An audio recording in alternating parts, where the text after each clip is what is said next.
বাংলাদেশের কোনো আইনে কিন্তু বলা নেই যে আমি এই আইনি ব্যবস্থা করলে আমার পরিবার বাধ্য হবে সেটা দিতে। সেটা কিন্তু রাষ্ট্র কর্তৃক সমর্থিত নয়।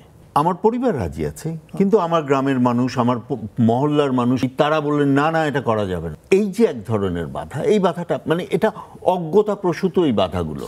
এই যে মরণোত্তর দেহদান বা অঙ্গদান, বাংলাদেশে এই ক্ষেত্রে কোনো বাধা রয়েছে কি, সামাজিক, সাংস্কৃতিক, আইনি?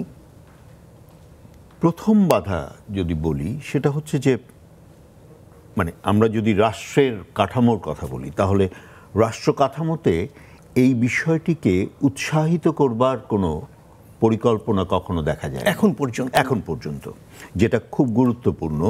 কারণ একটি রাষ্ট্র যখন এই যে মরণোত্তর অঙ্গ ব্যবহারের যে প্রক্রিয়া, সেই প্রক্রিয়াটাকে উৎসাহিত না করবেন, তখন দুটো কাজ হবে না। একটা হচ্ছে যে আমাদের চিকিৎসা ব্যবস্থায় এর ব্যাপকতা তৈরি হবে না, আবার একই সাথে ব্যাপকতা তৈরি হলেই তো হবে না, যোগান লাগবে।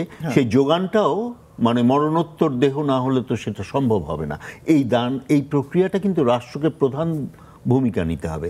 আপনি যেটা বলছিলেন বাধার ব্যাপার, বাধা ক্ষুদ্র পরিসরে বিপুল বাধা আছে, পারিবারিক বাধা আছে, সামাজিক বাধা আছে, ধর্মীয় বাধা আছে, বিভিন্ন ধরনের বাধা আছে। যেমন পারিবারিক বাধাটা, যেমন ধরুন আমি দিতে চাই, কিন্তু আমার পরিবারের যারা আমার মানে নিকটতম আত্মীয় যারা আছেন, আমার বাবা মা, ভাই বোন, কিংবা আমার সন্তান, আমার স্ত্রী, বা তাদের মধ্যে কেউ যদি বলেন যে না আমি দিতে দেব না, তাহলে কিন্তু আসলে এটা অকার্যকর হয়ে যাবে। আমার যতই ইচ্ছা থাকুক, আমি যতই আইনি ব্যবস্থা তৈরি করতে চেষ্টা করি, বাংলাদেশের কোনো আইনে কিন্তু বলা নেই যে আমি এই আইনি ব্যবস্থা করলে আমার পরিবার বাধ্য হবে সেটা দিতে।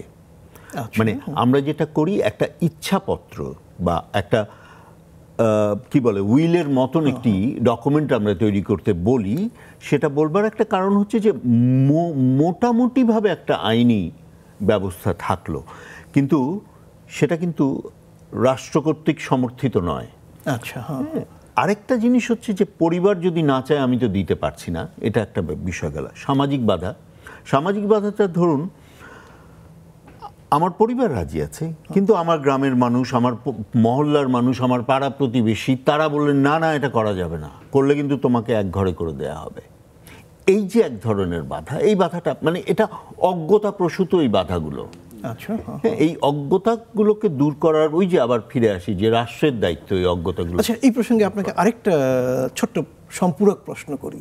সেটা হচ্ছে মূলত আমাদের সচেতনতা, আমাদের অধিকার বোধ, আমাদের কর্তব্যবোধ, এটি জাগিয়ে তোলেন তো রাজনীতিবিদরা। আমাদের দেশের রাজনীতিবিদদের মধ্যে মরণোত্তর দেহদান, অঙ্গদানের আগ্রহ বা প্রতিশ্রুত কোনো পদক্ষেপ কি আপনারা লক্ষ্য করেছেন? একদম না। আমি একেবারে খুব করেই বলতে পারি যে আজ পর্যন্ত আমরা কোনো রাজনৈতিক ব্যক্তিকে শুনিনি বা আমাদের সাথে কেউ যোগাযোগ করেননি যে আমি দিতে চাই, কি করতে হবে। এটা খুব স্বাভাবিক একটা প্রক্রিয়া আছে। ওই যে বলছিলাম, সামাজিক যে অজ্ঞতা, সেই অজ্ঞতাটাকে খুব ঘাঁটাতে চান না রাজনীতিবিদরা, কারণ দিনের শেষে তাদেরকে তো ভোট চাইতে হবে। আচ্ছা, সুতরাং এই জায়গাটা মানে ইন্টার রিলেটেড। সেই জন্যে রাষ্ট্র যদি এই প্রচারগুলো শুরু করে, তখন কিন্তু রাজনীতিবিদদের পক্ষেও এটা খুব সহজ হয়ে যাবে। এককভাবে ফাইটটা তখন করতে হবে না, লড়াইটা তখন সমষ্টিক হবে।